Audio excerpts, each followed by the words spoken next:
चाहे आप भागवत जी की कथा सुने,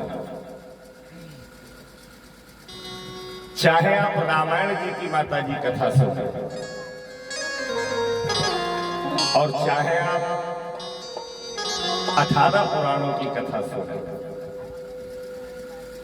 हर पुराण के वक्ता कौन मिलेंगे? भगवान शंकर। मैं जब प्रथम दिन आया था, मैया के दर्शन करने गया तो भोलेनाथ के सबसे पहले दर्शन हुए। तो वही संकल्प लिया कि भोलेनाथ प्रारंभ कथा का भी हम आपसे ही करेंगे। किसी भी पुराण में किसी भी देवता की कथा हो या ना हो कोई बात नहीं, लेकिन कोई ऐसा ग्रंथ नहीं होगा, कोई ऐसा पुराण नहीं होगा जिस पुराण में भगवान शंकर और मैया पार्वती के विवाह की कथा ना हो। किसी ने तुलसी बाबा से पूछा, क्या जरूरत थी रामायण जैसे पवित्र ग्रंथ में आपने राम जी का विवाह लिख दिया, बस ठीक है, भोलेनाथ और मैया पार्वती का विवाह क्यों लिखा? तब इतना सुंदर उत्तर दिया तुलसी बाबा ने, बड़े ध्यान से सुनना माता जी। श्रद्धा विश्वास रूपिणी। भगवान शंकर कौन है? विश्वास। मैया पार्वती जी कौन है? श्रद्धा। सत्कर्म छोटा हो या बड़ा, स्नान गंगा मां का हो, मां नर्मदे का हो, या कुएं के जल का, कथा भागवत रामचरित मानस की हो या केला के पेड़ के नीचे भगवान सत्यनारायण की, अगर हृदय में हमारे आपके श्रद्धा है, विश्वास है, भक्ति है, तो हमारे आपके किए गए हर छोटे बड़े सत्कर्म का फल भगवान हमें आपको देगा जरूर। किसी संत ने एक बड़ी सुंदर लाइन गाई है, ध्यान से सुनना आप लोग। जिस घर में अंधकार भरा, मेहमान कहां से आए, इस तन में अभिमान भरा, भगवान कहां से आए, सिबरी जैसे पेड़ कोई खिला के देख ले,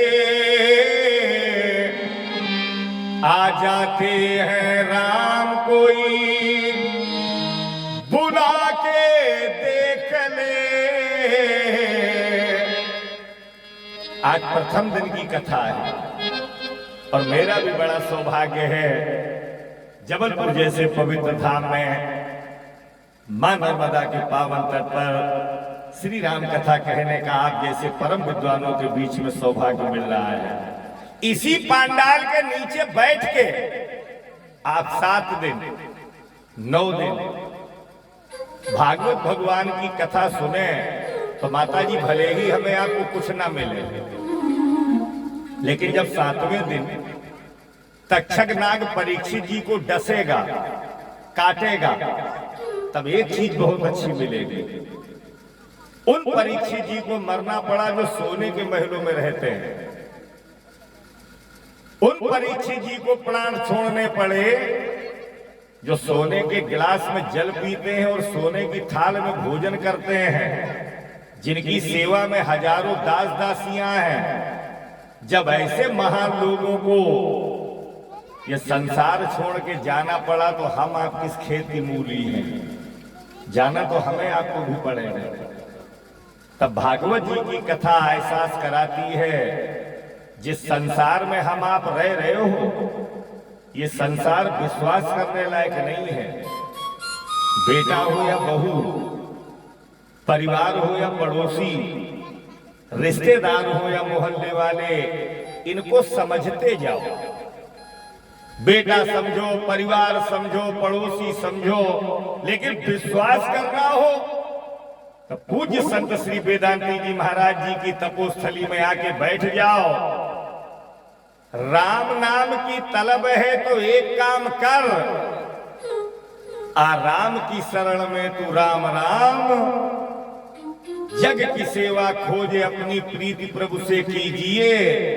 जिंदगी का राज है ये जानकर जी लीजिए। तब भागवत कथा एहसास कराती है कि जीवन का जो वास्तविक सत्य है वो संत सेवा, परमात्मा की कथा। माताएं बैठी हैं, 2 लाइनें बोल दें, आपको अच्छी लगेंगी। देखना, डोली चढ़ कर आई पत्नी, आप जब मायके से विदा होके चली थी तब पालकी में बैठ के चली थी कि नहीं चली थी? लेकिन जब संसार से विदा होके जाओगी, डोली चढ़ कर आई पत्नी, कांधे कांधे जाएगी, तन मन धन सब कुछ दे देगी, कांधा ना दे पाएगी। सबका साथी स्वयं बना पर स्वयं का साथी कोई नहीं, जन्म के साथी माता पिता है, कर्म का साथी कोई नहीं।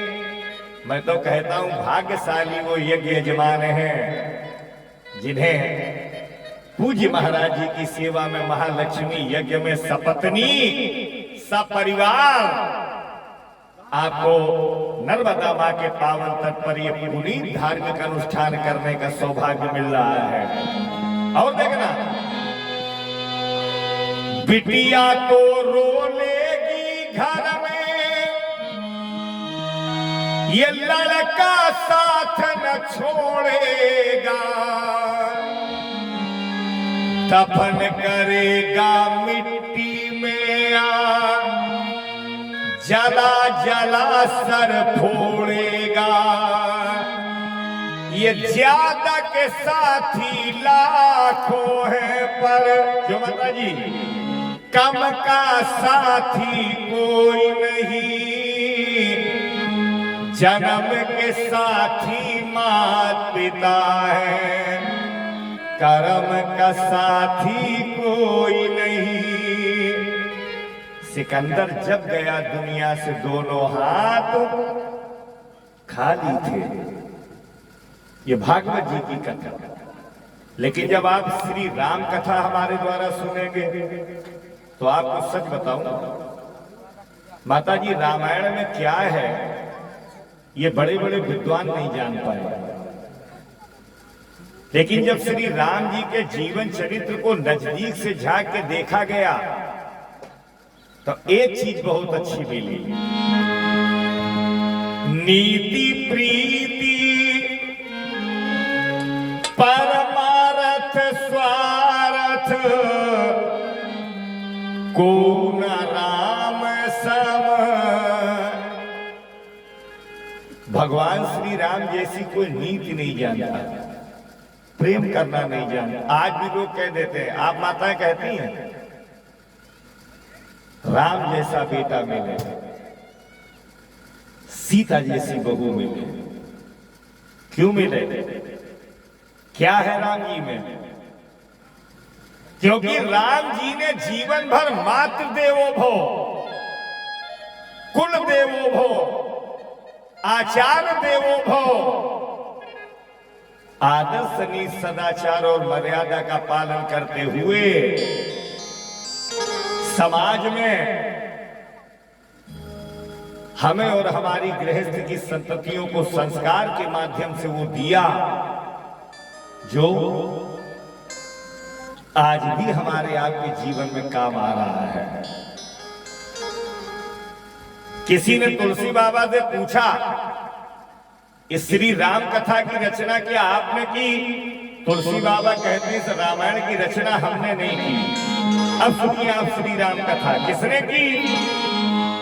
शंभु कीन ये चरित सुहावा, शंभु कीन ये चरित सुहावा, शंभु कीन ये चरित सुहावा, शंभु कीन ये चरित सुहावा, बहुरी कृपा करी ओ वही सुनावा, बहुरी कृपा करे ओ महि सुनावा, रचि महेश निज मानस राखा, नचि महेश निज मानस राखा, पाई सुसमय शिवासन भाखा, आयुष समय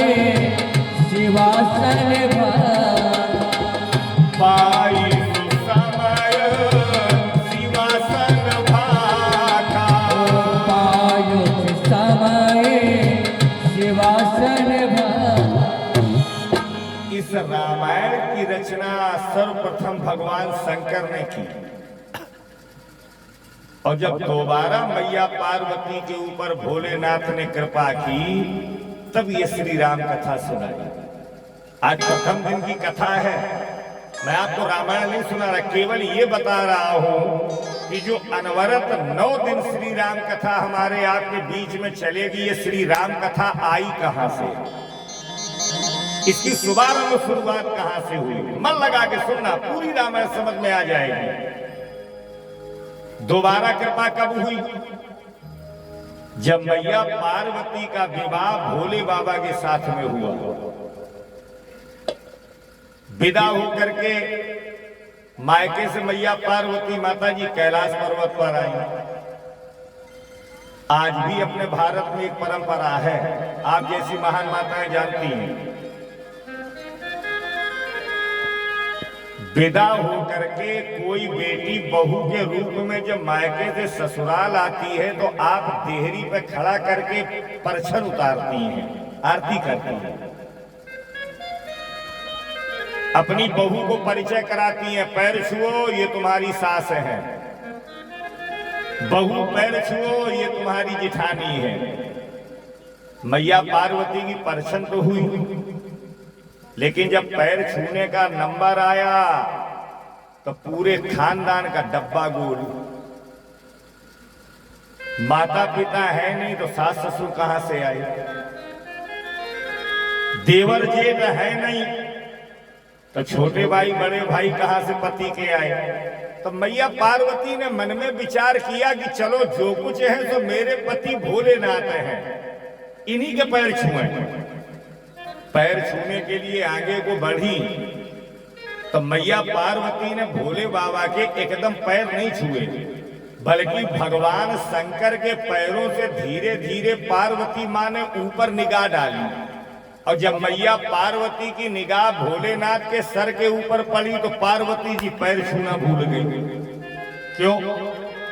पार्वती मां ने देखा कि मेरे पति के सर के ऊपर एक दूसरी स्त्री बैठी है। तो भगवान शंकर के सर पर बैठी हुई स्त्री के पार्वती ने हाथ जोड़े